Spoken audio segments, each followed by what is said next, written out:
Let's talk about the moment that makes even the most confident woman doubt herself. Everything's going well, the conversation's flowing, he's consistent, he's showing up great, and you finally relax into the connection, and then suddenly he pulls away. Almost overnight. You never saw it coming. Maybe the messages slow down, the energy changes, and you start replaying everything about that connection, wondering what you did wrong. You start thinking, did I come on too strong? Did I say something? And you just completely start second guessing yourself, every aspect of you, blaming you instantly. But you didn't ruin anything.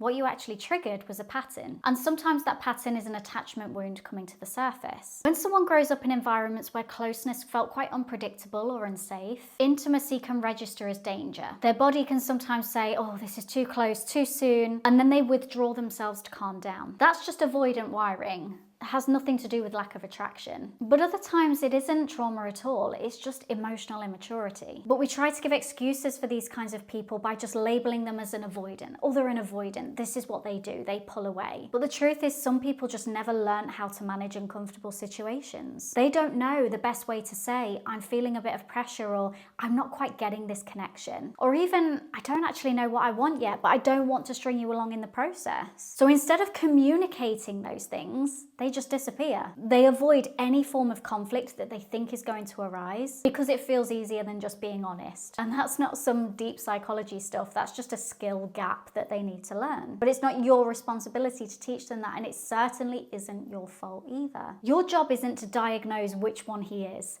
Your job isn't to say whether he's an avoidant and so, oh, I need to not come on as strong, or I need to do this in order to help him because he's an avoidant, or he's just not learned how to deal with his emotions in a certain way. It's to notice the pattern and to decide whether that level of communication or how this person is showing up is right for you. Let me give you a quick example with this. There was a client of mine that I was working with who met this guy who ticked every single box. They talked for hours, they saw each other every single weekend as and when they could around work. And just as she started to relax into the connection, he started to pull away. 2 days, 4 days, a week later, she's still waiting around for a reply from this guy. And her brain just went into overdrive. And what happens in that moment is your brain goes down one of two routes. It will either self-blame and self-sabotage and use you as the reason why the connection wasn't working. Maybe I said something wrong. Maybe I should have done this differently.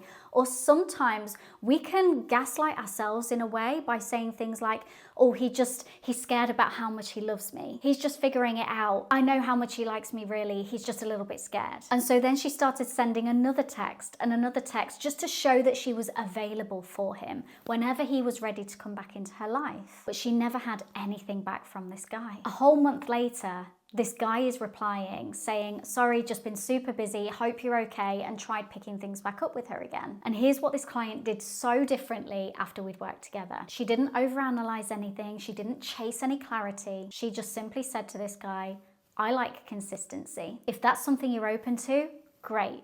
If not, no hard feelings. We'll leave it there. And there in that moment, he admitted he wasn't ready for something serious, and they both disconnected. 2 months later, she met someone who was completely on her level, communicating every single day, planning trips together, and just being so present in the moment when they spent that time together. The point has nothing to do with that she just found another man. The fact is she stopped negotiating with emotional immaturity. She got clued up on what she wanted and deserved in a connection and refused to settle for anything less than that. Now here's where most women go wrong. When a man pulls away, they either go into fix-it mode or prove it mode. Fix it mode sounds a little bit like, if I try to explain to him how I feel, maybe he'll understand. Prove it mode sounds like, I'll just play it cool and pull my energy back and he'll realize what he's lost.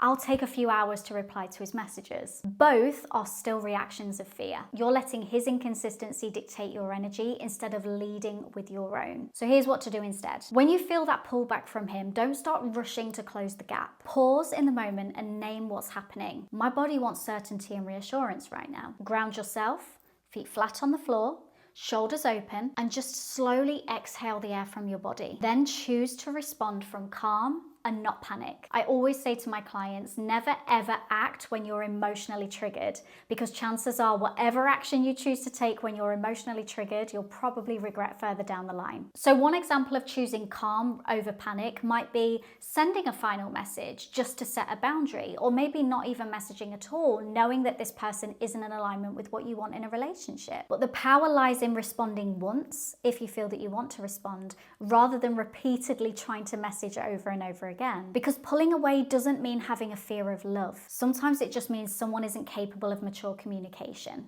And it's up to you whether you're deciding to accept that in your life or not. And that distinction matters because empathy doesn't require access. You can understand someone's psychology without giving them unlimited chances of practicing it on you first. You can have compassion and still have standards. You can say something like, I get that connection scares you, and still mean, I'm not prepared to build a connection with avoidance. The deeper work has nothing to do with him. It's all about your identity, how you're choosing to show up and what you're choosing to accept in your life and not. If you learned that love had to be earned through effort, through proving yourself, then every pullback will trigger a belief in you that you need to do more. You're not doing enough to get this love from somebody. You don't need to do more at all. Who you are is more than enough. All you need to do is hold yourself more. You regulate before you react. You decide before you decode. That is what secure energy looks like. And this applies for beyond dating as well. The way that you handle uncertainty in love can also mirror back to you other areas of your life as well, where you're handling that uncertainty in work, in business, with family. When you can stay ahead instead of scrambling, people start trusting your energy. They feel that stability within you. And that's magnetism. Not chasing, not detaching,